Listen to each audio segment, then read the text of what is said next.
안녕하세요. 예수님의 제자 시민수입니다. 오늘 이 시간에는 하극상이라는 주제로 여러분과 함께 말씀을 나누겠습니다. 이는 첫 번째 부활과 휴가자들과 남은 자들을 위한 87번째 메시지가 되겠습니다. 먼저 기도로 시작하겠습니다. 천지를 지으신 우리 하나님 아버지, 오늘도 이렇게 말씀을 깨닫는 지혜를 주시고 함께 나눌 수 있는 소중한 기회를 주셔서 감사합니다. 하나님 아버지께서 우리들의 삶에 아름다운 복을 주셨습니다. 복음의 빛을 발할 수 있도록 기회를 주셨습니다. 저희들은 하나님 아버지의 그 능력과 위엄 앞에서 항상 스스로를 겸손하게 살아가야 합니다.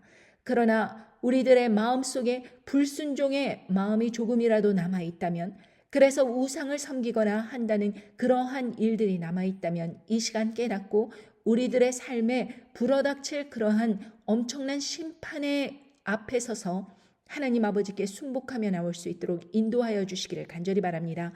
그리하여서 하나님의 은혜를 갈구하는 그런 인생이 될 수 있도록 축복과 은혜를 주시기를 간절히 바랍니다. 이 모든 말씀 우리 주 예수 그리스도 이름 받들어 간절히 기도드리옵나이다. 여러분, 우리는 하극상이라는 그 단어에서 풍겨나오는 그 부정적 의미에 대해서 굉장히 이것을 안 좋게 생각합니다. 이것을 나무위키에서 이렇게 설명하고 있습니다. 하극상은 말 그대로 밑에서 들고 일어나 위를 뒤집어 엎어버리는 것을 의미한다. 계급, 서열 또는 주종의 관계를 전제하여 계급이나 서열이 낮은 자가 높은 자에게 반기를 들어 이 관계를 정당하지 못한 방법으로 거스르는 행위를 말로 가리킨다. 기존의 위계 질서를 침해하는 행위를 이르기 때문에 하극상이라는 말은 도덕적 비난의 함의를 갖기도 한다.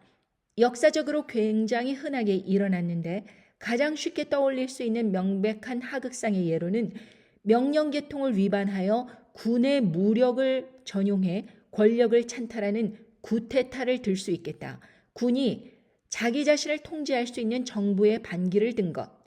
역성혁명도 신하가 임금에게 반기를 들어 내치고 그 자리를 꿰치는 것이므로 하극상이라고 볼 수 있다. 그런 만큼 높으신 분들은 자기의 부하가 언제 하극상을 벌여 자신을 축출할지 알 수 없는 처지에서 살았으며 독재국가에서는 현재 진행형이다.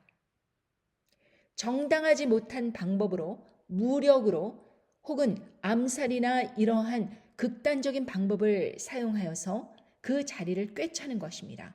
서열이 낮은 자가 높은 자를 치고 자리를 꿰찬다. 자, 대표적인 사례로 하나님의 그 영향권의 주권 아래에 있는 이 모든 체계 질서를 반기를 들고 일어난 세력이 있으니 바로 사단의 세력입니다. 이것도 하극상이죠. 그러나 하나님 아버지께서는 권력과 능력이 무궁무진하심으로 사단이 결국에는 자기 자리에서 쫓겨나는 그런 처지가 되었습니다. 그렇기 때문에 지금 우리가 살고 있는 이 시대는 사단 마귀가 하극상에 그 실패하여서 결국에는 이 땅으로 내려와 믿음을 가지고 있는 사람들을 본격적으로 이제 치고 들어가는 그러한 일들이 일어날 것이기 때문에 그렇습니다. 요한계시록 12장 7절에 보면 하늘에 전쟁이 있으니 미가엘과 그의 사자들이 용으로 더불어 싸울세 용과 그의 사자들도 싸우나 이기지 못하여 다시 하늘에서 저희 있을 곳을 얻지 못한지라. 큰 용이 내어 쫓기니 옛뱀 곧 마귀라고도 하고 사단이라고도 하는 온 천하를 꿰는 자라. 땅으로 내어 쫓기니 그의 사자들도 저와 함께 내어 쫓기니라. 여러분, 결국에는 하늘의 전쟁을 누가 일으킨 거예요? 용이 그의 사자들이 그렇게 하극상을 일으키려고 싸우는 것입니다. 그러나 결국에는 누가 승리했습니까? 미가엘과 그의 사자들이 승리하였고 이 용으로 더불어 싸워서 용과 그의 사자들도 결국에는 지고 있을 곳을 찾지 못하여 땅으로 내어 쫓겼다. 이렇게 분명히 말씀해 주고 계십니다. 그리하여서 요한계시록 12장 12절에 보면 그러므로 하늘과 그 가운데 거하는 자들은 즐거워하라. 그러나 땅과 바다는 화 있을진저 이는 마귀가 자기의 때가 얼마 못된 줄을 알므로 크게 분내어 너희에게 내려갔음이라 하더라. 자, 여기에서 자기의 때가 얼마 못된 줄 안다. 한 일의 뿐이 남지 않은 것입니다. 이제 전쟁에서 그 하늘에서 떨어져 가지고 이 세상에서 결국에는 내어 쫓긴다면은 불못 지옥으로 떨어지는 그런 운명에 놓여 있게 되는 거예요. 그래서 한일의 7년 동안 그렇게 피 튀기게 영적인 전쟁을 하게 되는 것입니다. 자, 구약에서 보면 이 하극상이 솔로몬 시대서부터 예후가 나올 때까지 북이스라엘 지역에서 이제 5번이 일어났는데, 오늘 이 역사를 살펴보면서 과연 왜 하극상이 일어나도록 하나님께서 허락하셨는가? 이것을 우리가 기억을 해야 된다는 것입니다. 자, 솔로몬은 다윗의 아들이죠. 다윗은 하나님을 진정으로 섬기며 마음이 밧세바 그 사건을 외에는 하나님 아버지께 끝까지 순종하고 순복하면서 일평생을 살았습니다. 그러나 솔로몬에게는 능력과 권한이 마음껏 주어지자 많은 후궁을 드리고 그리고 우상 숭배를 일삼았던 거로 하나님 아버지께서 솔로몬에게 이렇게 심판을 하십니다. 열왕기상 11장에 보면 여로보암, 그러니까 솔로몬의 신하지요. 이 여로보암이 솔로몬의 아들 르호보암에게 가야 될 그 왕권을 여로보암이 차지하게 됩니다. 그리고 르호보암, 솔로몬의 아들 르호보암은 단 한 개의 지파, 유다 지파만 다스리게 되죠. 그러니까 어떻게 하극상이 일어났는가? 어떻게 하나님께서 이것을 허락하셨는가? 이 솔로몬에 대해서 이렇게 말씀해 주시고 계십니다. 열왕기상 11장 27절부터 제가 봉독을 하겠습니다. 저가 손을 들어 왕을 대적하는 까닭은 이러하니라. 솔로몬이 밀로를 건축하고 그 붙인 다윗의 성에 무너진 것을 수축하였는데 이 사람 여로보암은 큰 용사라. 솔로몬이 이 소년의 부지런함을 보고 세워 요셉 족속의 역사를 감독하게 하였더니 그 즈음에 여로보암이 예루살렘에서 나갈 때 실로 사람 선지자 아히야가 길에서 저를 만나니 아히야가 새 의복을 입었고 그 2사람만 들에 있었더라. 아히야가 그 입은 새 옷을 잡아 12조각을 찢고 여로보암에게 이르되 너는 10조각을 취하라. 이스라엘 하나님 여호와의 말씀이 내가 이 나라를 솔로몬의 손에서 찢어 빼앗아 10지파를 네게 주고 오직 내 종 다윗을 위하여 이스라엘 모든 지파 중에서 뺀 성 예루살렘을 위하여 한 지파를 솔로몬에게 주리니 이는 저희가 나를 버리고 시돈 사람의 여신 아스다롯과 모압의 신 그모스와 암몬 자손의 신 밀곰을 숭배하여 그 아비 다윗의 행함 같지 아니하여 내 길로 행치 아니하며 나 보기에 정직한 일과 나의 법도와 나의 율례를 행치 아니함이니라. 그러나 내가 뺀 내 종 다윗이 내 명령과 내 법도를 지켰으므로 내가 저를 위하여 솔로몬의 생전에는 온 나라를 그 손에서 빼앗지 아니하고 주관하게 하려니와 내가 그 아들의 손에서 나라를 빼앗아 그 10지파를 네게 줄 것이요. 이것은 선지자 아히야가 솔로몬의 신하, 용사인 신하인 여로보암에게 이렇게 말씀을 전해 주신 것입니다. 자, 솔로몬은 온갖 우상 숭배로 그렇게 자신의 삶을 더럽혔습니다. 다윗과 같지 아니하였다 이렇게 말씀하십니다. 여러분, 우상 숭배가 왜 위험한지 아십니까? 우상 숭배는요, 비도덕적인 삶을 가져옵니다. 인간의 판단력을 마비시켜서 가스라이팅을 하기 쉬운 상태로 만들어버립니다. 그리고 순종과 반복을 통하여서 결국에는 복종과 자율의지를 박탈해버리는 절차를 받게 됩니다. 그렇게 사단 마귀에게 우상 숭배에게 빠지게 되면 자기가 하는 행동이 어떤 의미인지 깨닫지를 못해요. 우상 숭배에 젖어든 사람들에게 아무리 주위에서 말을 해준다고 할지라도 자신의 삶을 정확히 바라보지 못합니다. 하나님과의 관계가 회복될 수 없는 거예요. 하나님과의 관계가 회복되려면 자신이 잘못 살았다는 것을 회개해야 되는데 이 우상이 자리 잡고 있으면은 자기가 잘못했다는 것을 인지하지 못합니다.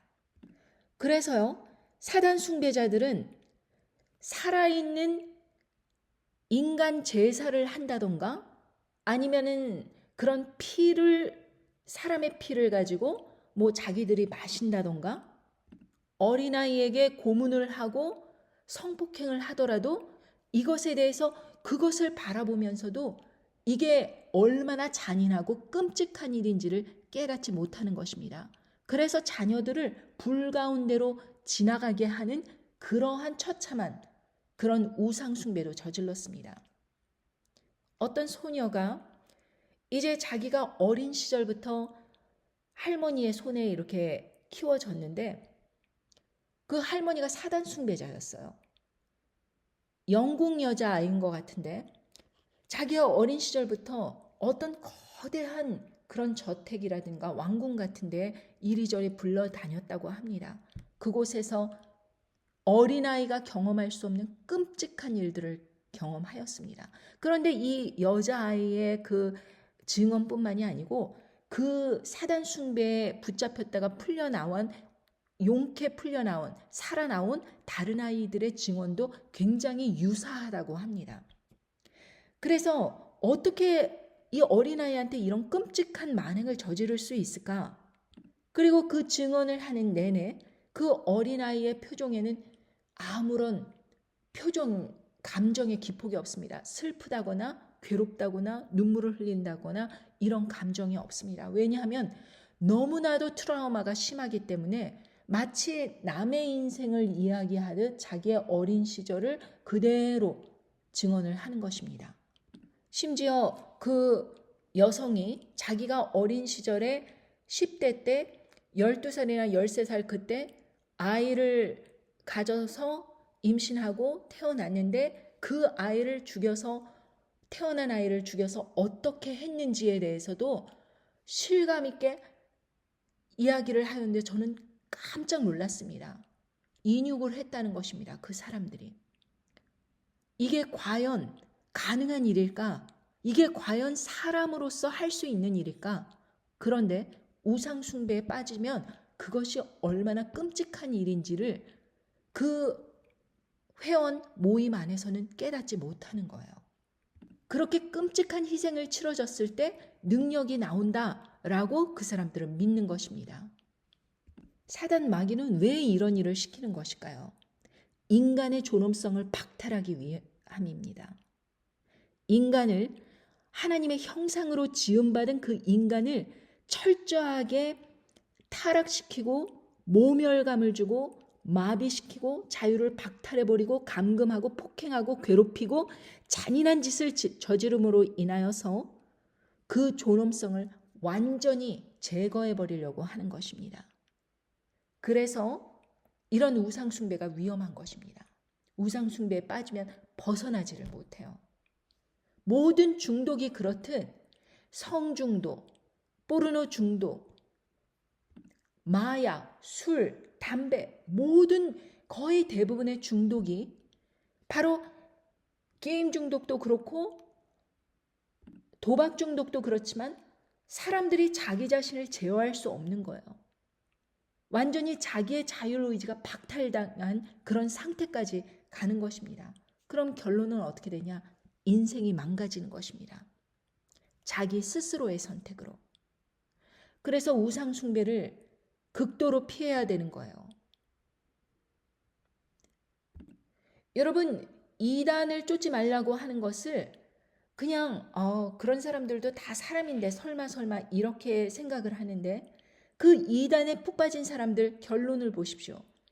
돈 빼앗기고 재산 몰수당하고 그리고 성까지 착취당하고 인간 노예가 된다고 하더라도 빠져나오지를 못합니다. 그게 바로 우상숭배입니다. 이러한 우상숭배를 저지른 그 심판을 어떻게 하시냐? 하나님께서는 하극상 이걸 통해서 바로 그 사람을 심판하십니다. 솔로몬도 보십시오. 자기 자신의 시대에는 아무런 문제가 없을 줄 알았습니다. 나라는 번성하고 자기의 부는 한없이 높아지고 사람들은 노역에 지치고 힘들어도 돌아보지 않았습니다. 사람들이 괴로워하고 그 고된 노역으로 정말 아파하고 삶이 무너지고 다치고 죽고 하는 것도 돌아보지 않았습니다. 오로지 욕심, 자신의 그 목적, 부를 이루겠다는 그 목적만 그렇게 나날이 높아져 가는 것입니다. 하나님 아버지께서는 처음에 솔로몬이 간구하였을 때 지혜를 달라고 하셨을 때 솔로몬을 지혜를 주시며 축복해 주셨습니다. 말년에는 타락을 한 것입니다. 이제 르호보암이 왕이 되었을 때 백성들은 이렇게 말합니다. 열왕기상 12장 4절에서 왕의 부친이 우리의 멍에를 무겁게 하였으나 왕은 이제 왕의 부친이 우리에게 시킨 고역과 매운 무거운 멍에를 가볍게 하소서. 그리하면 우리가 왕을 섬기겠나이다. 이렇게 했는데 르호보암은 오히려 자기와 같이 있는 그 소년들, 젊은 사람 말 듣고 이렇게 대답을 합니다. 열왕기상 12장 14절에 보면 소년의 가르침을 쫓아 저희에게 고하여 가로되 내 부친은 너희 멍에를 무겁게 하였으나 나는 너희를 멍에를 더욱 무겁게 할지라. 내 부친은 채찍으로 너희를 징치하였으나 나는 정갈로 너희를 징치하리라. 이래가지고 10개의 그 지파들이 전부 여로보암에게 복게 된 것입니다. 솔로몬의 신하였지요. 그래서 이렇게 하극상이 일어나기는 했는데 피 한 방울 묻히지 않고 사람들이 솔로몬의 아들 르호보암이 아닌 여로보암에게 가서 당신이 우리들의 왕이 되라. 이런 식으로 해서 여로보암이 왕이 된 것입니다. 그렇다면 여로보암은 하나님 아버지께서 이렇게 선지자 아이야로 하여금 분명히 이렇게 말씀을 주셨고 또 그것으로 인해서 자기가 피 한 방울 묻히지 않고 자연스럽게 왕이 됐으면 하나님 아버지를 경배해야 될 텐데 오히려 자기가 우상을 만들었습니다. 열왕기상 14장 8절에서 10절에 보겠습니다. 나라를 다윗의 집에서 찢어 내게 주었거늘 너는 내 종 다윗이 나의 명령을 지켜 전심으로 나를 쫓으며 나 보기에 정직한 일만 행하였음과 같지 아니하고 너의 이전 사람보다 악을 행하여 가서 너를 위하여 다른 신을 만들어 우상을 부어 만들어 나의 노를 격발하고 나를 네 등 뒤에 버렸도다. 그러므로 내가 여로보암의 집에 재앙을 내려 여로보암에게 속한 사내는 이스라엘 가운데 매인자나 노인자나 다 끊어버리되 거름을 쓸어버린 같이 여로보암의 집을 말갛게 쓸어버릴지라. 여로보암이 속한 자가 성에서 죽은 즉 개가 먹고 들에서 죽은 즉 공중의 새가 먹으리니 이는 여호와가 말하였습니다 하였나니. 여러분 여기에서 보면 여로보암이 어떠한 일을 저질렀는가? 하나님 아버지의 말씀을 듣고 자기가 그렇게 통치하게 되었으면 하나님 아버지께로 가야 될 텐데 사람들이 예루살렘에 가서 예배를 드리고 그럴까봐 여로보암은 금송아지 2개를 만들어서 베델과 단에 두어서 금송아지를 섬기라고 하였습니다. 그러니 금송아지를 또 다른 우상을 끌어들여 사람들에게 그 우상 숭배를 시킨 그 죄로 인하여서 결국에는 이스라엘 족속과 여로보암의 모든 악행으로 인해서 하나님을 떠나가서 그렇게 악한 일을 저지르며 우상 숭배를 하게 된 것입니다. 성경에 나와 있지 않지만 우상 숭배를 하면 반드시 성적인 타락과 악한 짓과 하나님을 멀리 떠나게 하는 그러한 인간의 존엄성을 말살하는 제사 그런 것들이 있습니다. 그러니 이런 것을 보시고 하나님 아버지께서는 그 여로보암에게 은혜를 주셨는데 여로보암이 이같이 하니 재앙을 내릴 수밖에 없는 것입니다. 거름을 쓸어버린 같이 여로보암의 집을 말갛게 쓸어버리신다. 이런 말씀을 하셨고 개가 먹고 들에서 죽은 즉 공중의 새가 먹는 그 시체들까지 완전히 심판하시는 그러한 심판으로 또 다른 하극상이 저질러지게 되었습니다. 자, 여로보암의 아들 아비야가 병들어 죽고 나서 나답이 2년간 통치하다가 이사갈 족속의 바하사, 이 사람도 신하입니다. 그러니까 여로보암의 아들 나답이 다스려야 될 그 나라를 이사갈 족속의 바하사가 또 하극상을 일으킨 것입니다. 그런데 이 바하사가 왕권을 가지고 통치하다가 아들 엘라에게 물려줬는데 불과 2년간 치리하다가 또 장관 시므리와가 이 왕을 대적하여 하극상을 일으킵니다. 바하사의 죄는 무엇인가? 여로보암의 그 아들 나답을 치고 올라온 바하사의 죄에 대해서 열왕기상 16장 1절에서 5절에 보면 여호와의 말씀이 하나니아의 아들 예후에게 임하여 바하사를 꾸짖어 가로되 내가 너를 진토에서 들어 나의 백성 이스라엘 위에 주권자가 되게 하였거늘 네가 여로보암의 길로 행하여 내 백성 이스라엘로 범죄케 하여 저희 죄로 나의 노를 격동하였은즉 내가 너 바하사와 네 집을 쓸어버려 네 집으로 느밧의 아들 여로보암의 집같이 되게 하리니 바하사에게 속한 자가 성읍에서 죽은즉 개가 먹고 들에서 죽은즉 공중의 새가 먹으리라 하였더라. 여러분, 여기에서 이 신하 바하사도 결국은 엘라에서 또 시므리가 하극상을 일으켜 왕권을 찬탈당했습니다. 바하사도 똑같이 우상 숭배를 하였던 거예요. 그러니까 이 장관 시므리가 또 하극상을 일으켜 왕권을 찬탈하고 난 뒤에 시므리는 자살을 하게 되고 군대 장관 오므리, 얘가 또 하극상을 일으켜서 이스라엘 왕으로 등극을 합니다. 그 당시 언론은 오므리 편이었어요. 열왕기상 16장 16절에 보면 진중 백성들이 시므리가 모반하여 왕을 죽였다는 말을 들은지라 그날에 이스라엘 무리가 진에서 군대 장관 오므리로 이스라엘 왕을 삼음에 오므리가 이에 이스라엘 무리를 거느리고 기브돈에서부터 올라와서 디르샤를 에워쌌더라. 시므리가 성이 함락됨을 보고 왕궁 위소에 들어가서 왕궁에 불을 놓고 그 가운데서 죽으니 이는 저가 여호와 보시기에 악을 행하여 번제함을 인함이라. 저가 여로보암의 길로 행하며 그가 이스라엘로 범죄케 한 그 죄 중에 거하였더라. 계속해서 우상 숭배를 하면서 이스라엘 백성들과 왕이 전체가 타락을 하는, 그냥 진중의 그 타락의 길이 계속되는 것입니다. 하나님의 거룩하고 온전한 길을 쫓지 못하고 그런 더러운 우상 숭배에 빠져가고 비도덕적인 일들을 일삼는 거예요. 이렇게 시므리가 불을 질러서 자살을 하면서 오므리가 이스라엘 왕이 됐음에도 불구하고 오므리 또한 우상 숭배 악행을 하다가 성경에 보면 열왕기상 26장 27절 16장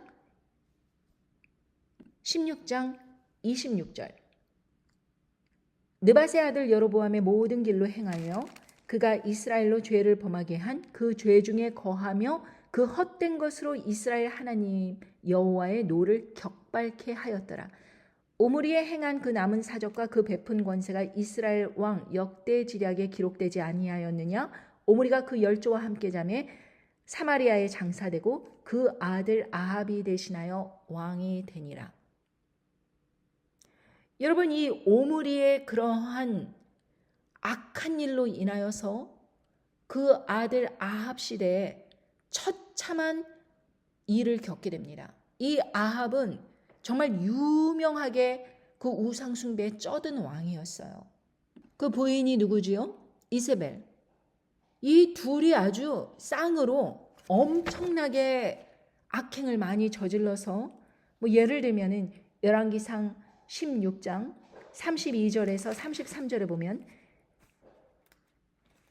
31절 느밧의 아들 여로보암의 죄를 따라 행하는 것을 오히려 가볍게 여기며 시돈 사람의 왕 엘바알의 딸 이세벨로 아내를 삼고 가서 바알을 섬겨 숭배하고 사마리아에서 건축한 바알의 산당 속에 바알을 위하여 단을 쌓으며 또 아세라 목상을 만들었으니 저는 그 전에 모든 이스라엘 왕보다 심히 이스라엘 하나님 여호와의 노를 격발하였더라.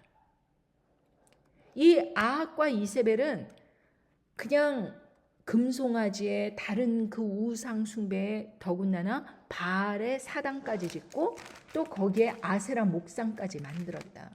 그러니까 성의 타락, 완전히 돈의 타락, 사람들 악한 일을 권장하고 하는 그런 모든 일들로 우상 숭배를 온 나라를 더럽힌 그런 왕입니다.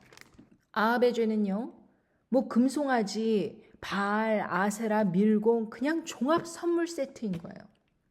그런데 여기에서 보면 열왕기상 21장 17절에서 보면 남의 것을 도적질까지 해요. 그러니까 이렇게 비도덕적이니까 사람의 것을 그냥 명분 없이 막 빼앗는 것입니다. 거짓말로 우상 숭배를 그렇게 자기 삶에서 그렇게 마음껏 하다 보니까 그 이세벨 아내조차도 그렇게 우상 숭배에 쩌든 사람이니까 어떤 도덕적 기준이 없는 거예요. 남의 것을 빼앗는 데 있어서 아이 그러면 안 되지. 저건 다른 사람의 것이니까 이렇게 생각을 할 거 아닙니까? 모든 것을 가지고 있는데도 다른 사람의 그 작은 것까지도 다 뺏어야 되는 거예요. 그러니까 예를 들면 그 나봇의 포도원 사건 있지 않습니까? 여러분 왕이 땅이 없겠습니까? 뭐 부가 없겠습니까? 그런데 일반 시민 나봇의 그 포도원을 탐내는 거예요. 그러니까 이런 일로 시작합니다. 열왕기상 21장에 보면 그 후에 이 일이 있으니라. 이스라엘 사람 나봇이 이스라엘에 포도원이 있어 사마리아 왕 아합의 궁에 가깝더니 아합이 나봇에게 일러 가로되 네 포도원이 내 궁 곁에 같이 있으니 내게 주어 나물밭을 삼게라. 내가 그 대신에 그보다 더 아름다운 포도원을 네게 줄 것이요 만일 합의하면 그 값을 돈으로 네게 주리라. 나봇이 아합에게 말하되 내 10조의 유업을 왕에게 주기를 여호와께서 금하실지로다 하니. 여러분 이 나봇은요 하나님의 뜻에 맞춰서 자신의 그 신념대로 하나님의 말씀을 지키려고 하던 사람이었어요. 그러니까 나봇이 이렇게 보니까 좋아 보여. 아 근데 저걸 가지고 나무를 심었으면 좋겠어요. 저 포도원을 다 개간해가지고. 그러니까 이 아합은 나봇에게 네 거 내놔라. 그리고 내가 적당히 값 쳐줄게. 이렇게 이야기하는 것입니다. 처음에. 그런데 나봇이 하나님의 그 뜻을 근거로 하여 거절을 한 것입니다. 그러면은 그냥 안 되는구나. 이렇게 포기해야 될 거 아닙니까? 그런데 그 아내 이세벨이 아주 사악한 여자예요. 열왕기상 21장 7절에 보면 그 아내 이세벨이 저에게 이르되 왕이 이제 이스라엘 나라를 다스리나이까? 일어나 식사를 하시고 마음을 즐겁게 하소서. 내가 이스라엘 사람 나봇의 포도원을 왕께 드리리이다 하고 아합의 이름으로 편지를 쓰고 그 인을 쳐서 그 성에서 나봇과 함께 사는 장로와 귀인들을 보내니 그 편지 사연에 이르기를 금식을 선포하고 나봇을 백성 가운데 높이 앉힌 후에 비류 두 사람을 그 앞에 마주 앉히고 저에게 대하여 증거하기를 네가 하나님과 왕을 저주하였다 하게 하고 곧 저를 끌고 나가서 돌로 쳐 죽이라 하였더라. 여러분 이게 무슨 말이냐면 왕후가 이제 왕이 저것 좀 가졌으면 좋겠는데 이런 식으로 이제 시무룩해 하니까 어머어머 왕이 돼가지고 그것도 못하세요. 제가 해드릴게요. 걱정하지 마시고 밥 드세요. 이러고 얘기하는 것입니다. 그리고 어떤 모략을 어떤 꾀를 냈는가. 자기가 이제 아합의 이름으로 왕 남편의 이름으로 탁 인을 쳐가지고 이렇게 하는 것입니다. 금식 선포해라. 아주 하나님을 섬기는 정당성을 불러오는 것이죠. 금식을 선포해라. 그리고 백성 가운데서 나봇을 이제 재판해라. 이것입니다. 금식까지 선포하라고 이렇게 하니 사람들은 이것이 하나님으로부터 온 그러한 지령처럼 이제 그 사람을 재판을 하는 것입니다.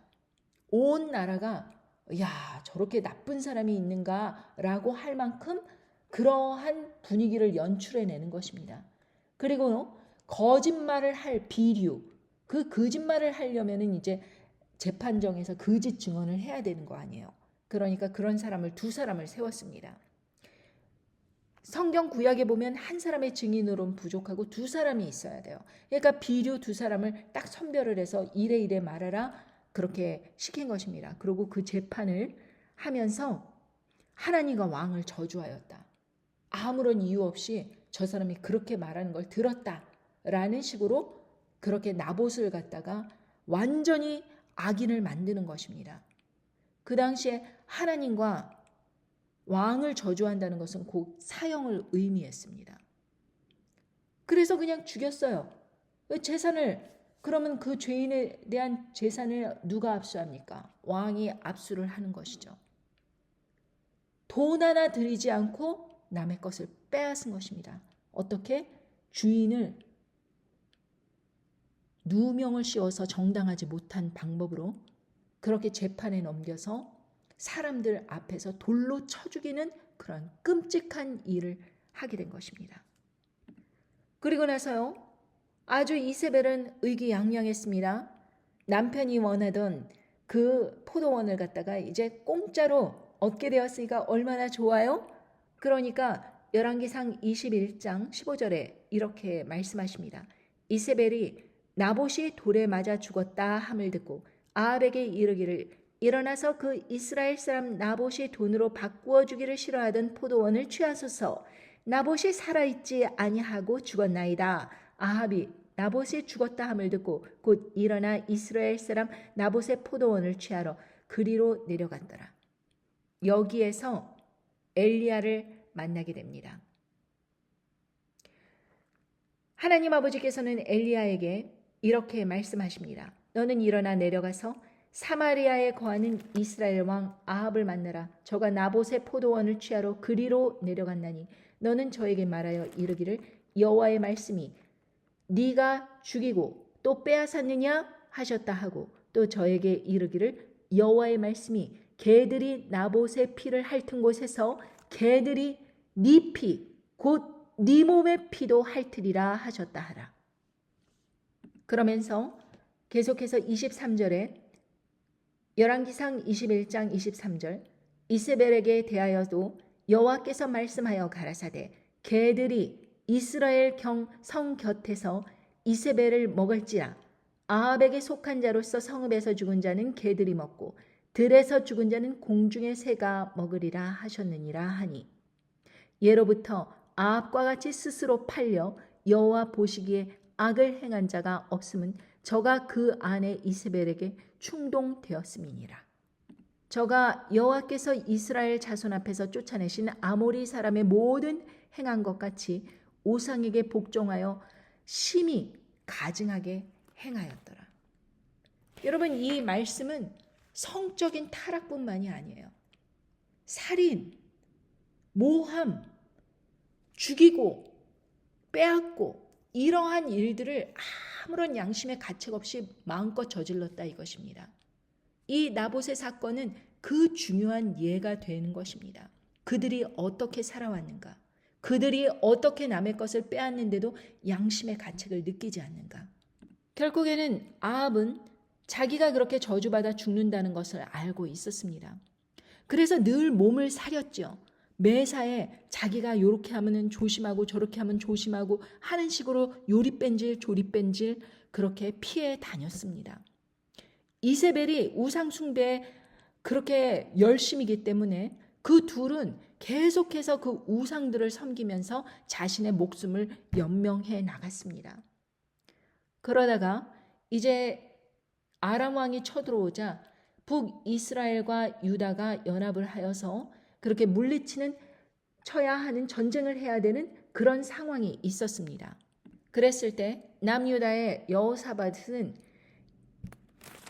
열왕기상 22장 7절에서 이렇게 물어봅니다. 여호사밧이 가로되 이외에 우리가 물을 만한 여호와의 선지자가 여기 있지 아니하니까 이제 이 전쟁을 해야 되느냐 말아야 되느냐 이것에 대해서 선지자 좀 제대로 만나자. 다들 모든 거짓 선지자들이 다 우상 숭배에 빠져 있는 선지자들이 전부 승리를 예언을 하니까 여기에 외에는 더 물을 선지자가 없느냐. 유다 왕은 그래도 믿음이 있었기 때문에 여호사밧은 이렇게 물어본 것입니다.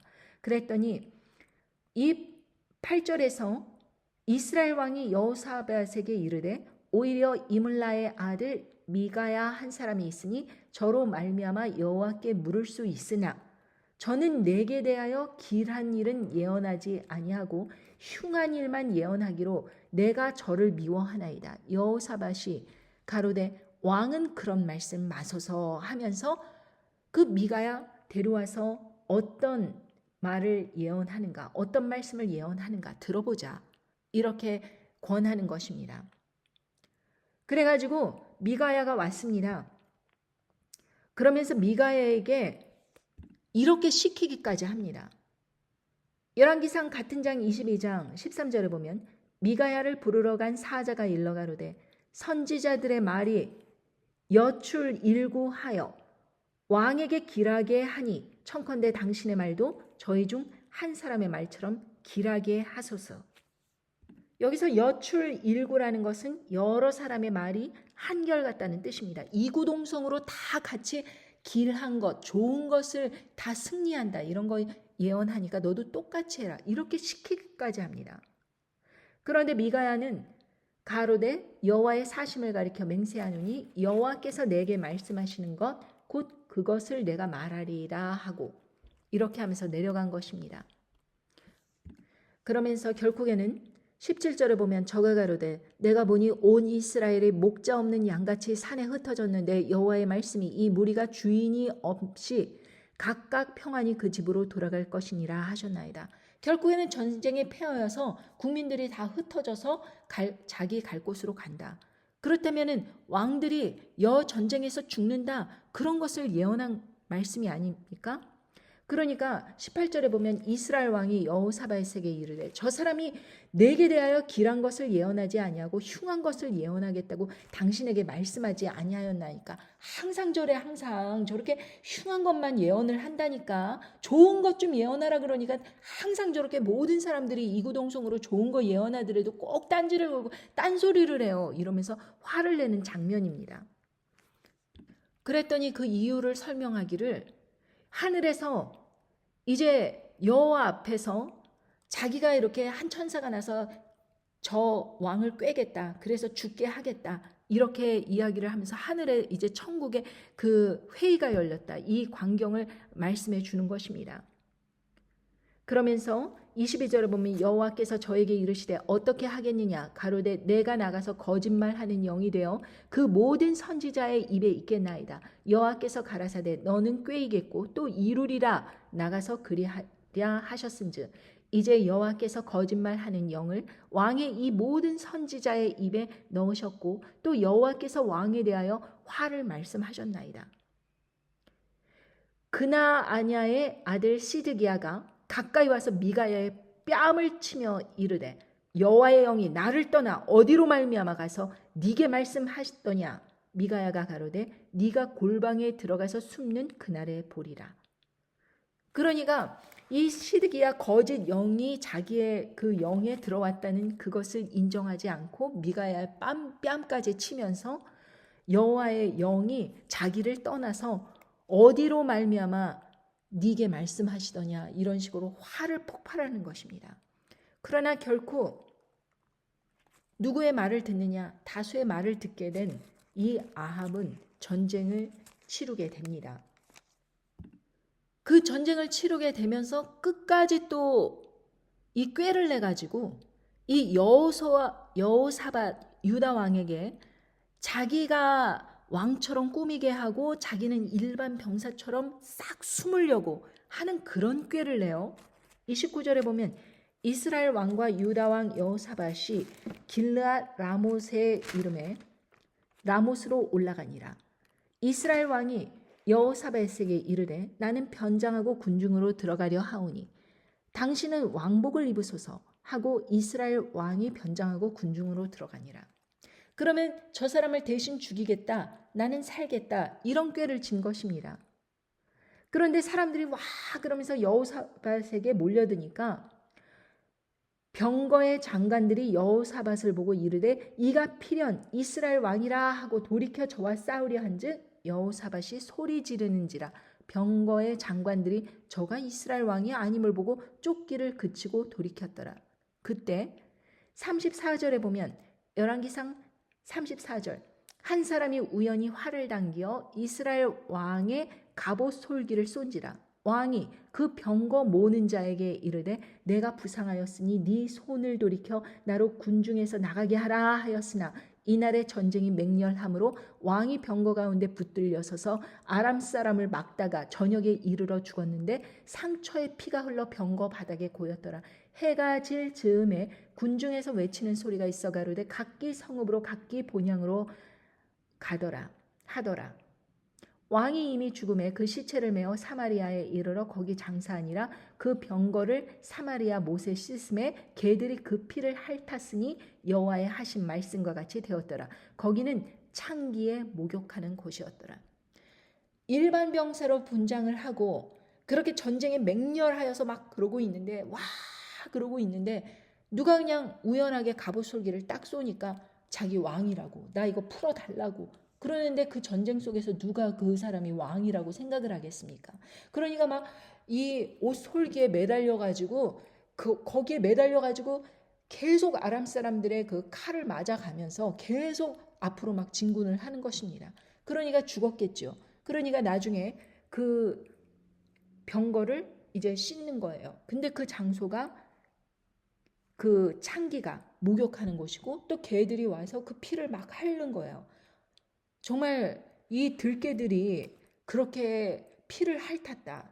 또 이 창기에 목욕하는 곳이다. 이 말씀이 왕의 신분 그대로 거룩하게 죽은 것이 아니라 완전히 전쟁터에서 난자가 돼갖고 이리저리 칼을 맞고 쓰러지고 하다가 결국에는 비참하게 죽고 아주 더러운 죽음을 맞이하였다. 이것입니다. 결국에는 이세벨은 어떻게 되었는가? 이세벨 또한 열왕기하 9장 30절에 보면 예후가 이스라엘에 이르니 이세벨이 듣고 눈을 그리고 머리를 꾸미고 창에서 바라보다가 예후가 문에 들어오매 가로되 주인을 죽인 너 시므리여 평안하냐? 예후가 얼굴을 들어 창을 향하고 가로되 내 편이 낼 자가 누구냐 하니 두어 내시가 예후를 내다보는지라. 가로되 저를 내려던지라 하니 내려 던짐에 그 피가 담과 말에서 뛰더라. 예후가 그 시체를 밟으니라. 예후가 들어가서 먹고 마시고 가로되 가서 이 저주받은 계집을 찾아 장사하라. 저는 왕의 딸이니라 하매 가서 장사하려 한즉 그 두 골과 발과 손바닥 외에는 찾지 못한지라. 돌아와서 고하되 예후가 가로되 이는 여호와께서 그 종 디셉 사람 엘리야로 말씀하신 바라. 이르시기를 이스라엘 토지에서 개들이 이세벨의 고기를 먹을지라. 그 시체가 이스라엘 토지에서 걸음같이 밭 옆에 있으리니 이것이 이세벨이라 가리켜 말하지 못하게 되리라 하셨느니라. 근데요, 부인뿐만이 아닙니다. 그 아들 요람도 마찬가지로 예후의 손에 죽었을 때 그 나봇 사람의 포도원 밭에 그 피가 뿌려지게 된다는 그 말씀이 그대로 이루어졌습니다. 9장 24절에 보면 열왕기하 9장 24절 예후가 힘을 다하여 활을 당겨 요람의 두 팔 사이를 쏘니 살이 그 염통을 꿰뚫고 나오매 저가 병거 가운데 엎드러진지라. 예후가 그 장관 빛깔에게 이르되 그 시체를 취하여 이스라엘 사람 나봇의 밭에 던지라. 네가 기억하려니와 이전에 너와 내가 함께 타고 그 아비 아합을 쫓았을 때 여호와께서 이 아래같이 저의 일을 예언하셨느니라. 여호와께서 말씀하시기를 내가 어젯날에 나봇의 피와 그 아들들의 피를 분명히 보았노라. 또 말씀하시기를 이 토지에서 네게 갚으리라 하셨으니 그런즉 여호와의 말씀대로 그 시체를 취하여 이 밭에 던질지니라. 하나님 아버지의 말씀은 그 죽는 과정까지 정확하게 이루어지는 것입니다. 북이스라엘뿐만 아니라 남유다도 마찬가지입니다. 끊임없이 우상 숭배가 있었어요. 한 예로 요아스 왕을 들어보지요. 요아스 왕은요, 할머니 아달랴가 그 북이스라엘 아합의 딸입니다. 그러니까 남유다의 5대 왕인 여호람의 아내였어요. 그리고 여호람의 막내 아들 아하시아가 왕위를 계승했는데 여전히 우상 숭배에 젖었습니다. 그러다가 결국에는 창자가 빠져나오는 죽임을 당했어요. 그러니까 병사로 죽은 것입니다.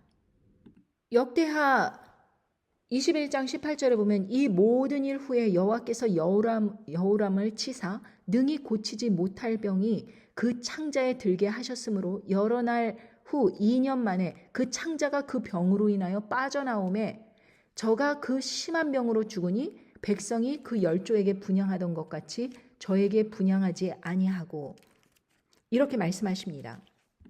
유다 왕국도 계속해서 그 우상 숭배 이런 것으로 인해서 하극상도 일어나고 병에 걸려 죽고 이런 일들이 계속 일어나는 거예요.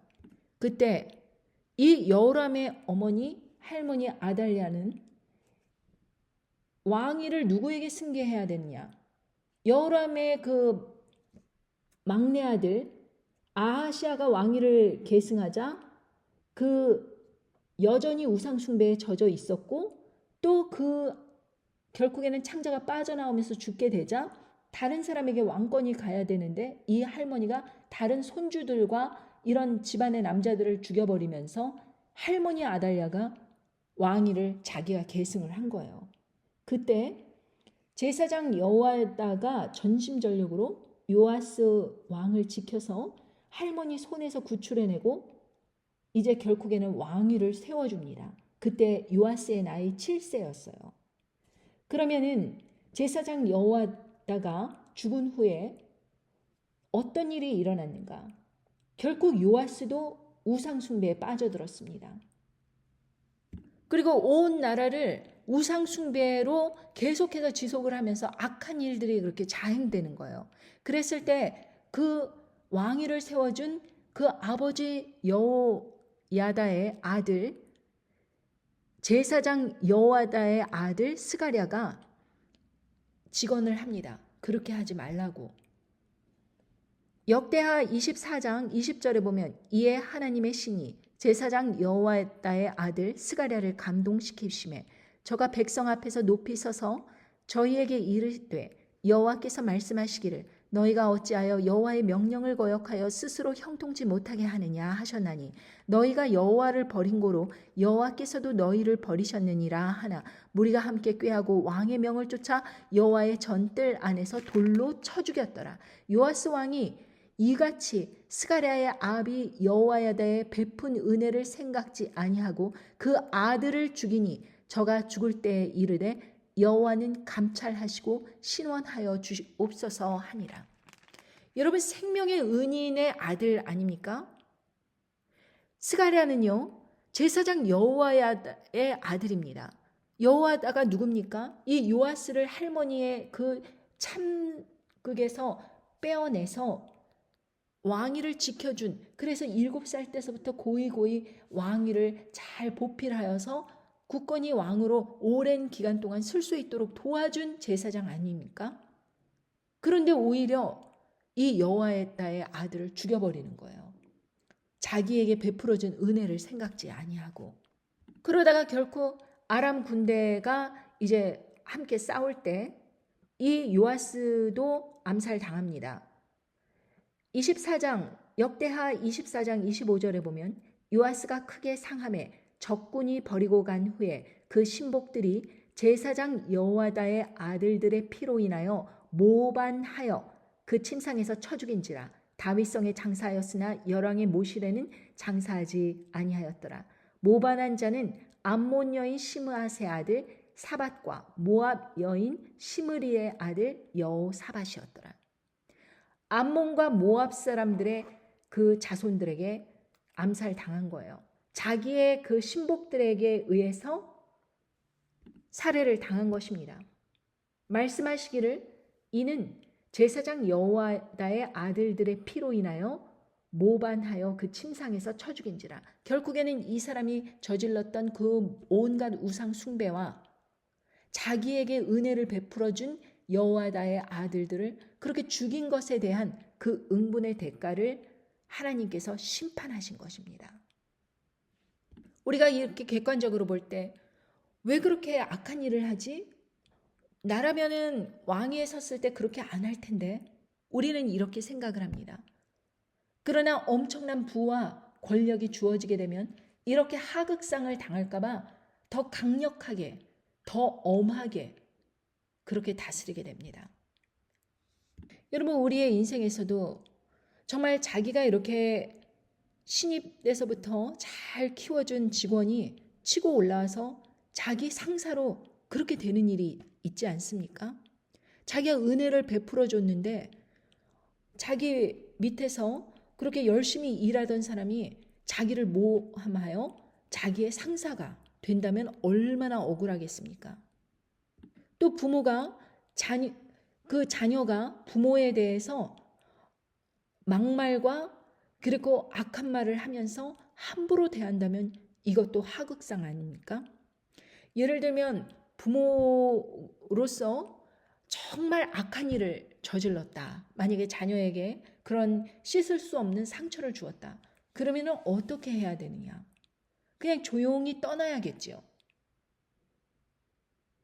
억지로 거기에 붙어서 싸우고 대들고 이런 식으로 부모님에게 하극상을 저지르기보다 그냥 떠나는 것을 선택해야 됩니다. 모든 권위에 반발하여 내가 그 자리 차지하겠다. 이런 식으로 나온다면 그것은 옳지 않은 일입니다. 하나님은 질서의 하나님이십니다. 내가 억울한 일을 당했어요. 내가 정말 저 사람에게 부당하게 대우받은 것 같습니다. 그러면 하나님께 모든 결론을 맡기고 그리고 진실을 이야기하고 결과는 하나님께 맡겨야 됩니다. 진실까지 은폐해버리고 가만히 있으라는 얘기가 아닙니다. 진실을 드러내야겠지요. 무엇이 옳고 바른지, 왜 그렇게 하면 안 되는지 진실을 말해야겠죠. 그러나 진실을 말한다고 하더라도 상대방이 전혀 바뀔 마음이 없고 그리고 오히려 자기를 죽이려 한다. 그냥 대면하여서 이러고 저러고 말할 필요가 없습니다. 떠나셔야 됩니다. 여러분, 우리가 회사를 다니면서 억울한 일을 겪고 정말 너무나도 이런 일은 있어서는 안 될 일을 겪었다. 혹은 선생님으로부터, 부모로부터, 어떤 나로부터 위인 사람들에게 어떤 악한 일을 겪었다. 그렇다면 그것에 대해서 정직하게 증언을 할 때, 그러나 맞붙어서 싸우고 쳐내려가고 그 사람을 끌어내리고 내가 그 위에 올라가고 이런 식으로 해결해서는 안 된다 이것입니다. 그래서 우리는 진실을 말하는 증인이지 우리는 이 하극상을 저질러 질서를 이 세상에 유지하겠다 하는 사람들이 아닙니다. 저는 교회 안에서도 여러 가지 폐단을 보았습니다. 그러나 교회 목사들과 더불어서 싸우고 뭐 어떤 일을 해결하겠다고 언성을 높이고 이런 적 단 한 번도 없습니다. 일평생을 살아가면서 내가 억울한 일을 한두 번 겪었겠습니까? 굉장히 많이 겪었죠. 어린 시절부터 살아가면서 그러나 제가 무엇을 깨달았는가? 모든 심판은 하나님께 맡겨야 된다 이것입니다. 저는 쓰임받는 존재로서 진실을 말하는 존재로 끝까지 남아야 되는 것이죠. 그것이 우리의 싸움입니다. 끝까지 타협하지 않는 것, 진실을 이야기하는 것. 그러나 그렇다고 해서 나의 상사, 나의 부모, 나의 선생님, 나의 어떤 높은 직책, 나를 다스리는 사람, 그런 사람들을 쳐내려가고 그런 사람들을 없이 하고 그런 사람들을 완전히 언론에서 매장시켜버리고 이런 식으로 자기가 그 발판으로 딛고 올라오는 것은 하극상이다. 여러분, 정권을 잡아서는 안 되는 사람이 억지로 정권을 잡기 위해서 무엇을 합니까? 구테타. 그리고 자기가 정권에 있는데 결국에는 국민의 뜻에 반하여서 자기가 계엄령을 선포하는 것, 이것 또한 하극상이라 할 수 있습니다. 왜? 자기를 뽑아준 사람이 누구입니까? 국민들 아닙니까? 그런데 그 국민들을 제압하고 그 국민들의 언론을 제압하고 자기가 계엄을 선포한다? 이것도 하극상입니다. 결국에는 자기 밑에 있는 사람에 의해서 또다시 하극상을 당하는 것이고 배신을 당하는 것입니다. 역사는 반복되는 것입니다. 북이스라엘에서 그 짧은 기간 동안 계속해서 5번이나 걸쳐서 계속해서 하극상을 당하는 왕들을 오늘 바라보면서 우리 인생에서 이렇게 억울한 일을 겪지 않으려면 다른 사람에게 억울한 일을 저질러서는 안 된다라는 것을 깨닫기 바랍니다. 나봇의 포도원 사건, 그리고 여호와다처럼 은혜를 베풀어 준 사람에 대항하여서 그 아들들을 살해한 그 요아스 왕, 그런 사람들 모두 우리가 결론을 보았습니다. 그렇게 잔악한 일을 저지른 왕의 말로가 어떠했는가를 우리는 보았고 오늘 들었습니다. 여러분, 하나님 아버지께서는 사단을 반드시 심판하십니다. 사단 편에 있다고 안전하게 보이고 여러 가지 종교를 통해서 우상 숭배를 하는 이 모든 세상 사람들이 하나님을 대적하여 하나님께 하극상을 벌일 때라도 우리는 끝까지 인내의 믿음으로 우리의 몸을 지키고 영혼을 지켜서 끝까지 타협하지 않는 굳건한 절개로 나와야 됩니다. 그렇다고 해서 이 세상에서 콧불소처럼 이리저리 들이받으라는 것이 아닙니다. 나와 의견이 다른 사람들을 이리저리 들이받으라는 이야기가 아닙니다. 우리는 피해야 될 곳으로 피해야 되고, 그리고 진실을 말해야 되고, 그리고 여러 하나님의 말씀에 순종하여서 그때마다 매일매일의 아침마다 우리가 어떤 방향으로 오늘을 살아가야 될지에 대해서 하나님께 순종하며 나오는 그러한 진실된 종이 되어야 됩니다. 그것이 저와 여러분에게 주어진 인생의 과제이고 그것이 우리가 나가야 될 유일한 길입니다. 그것이 예수님께서 일평생을 사시고 끝에는 십자가에 달리시기까지 순종하셨던 그 삶의 모습대로 우리는 우리를 지켜 하나님 말씀 안에 끝까지 순종하는 삶으로 나와야 된다. 이것이 결론입니다. 감사합니다. 안녕히 계십시오.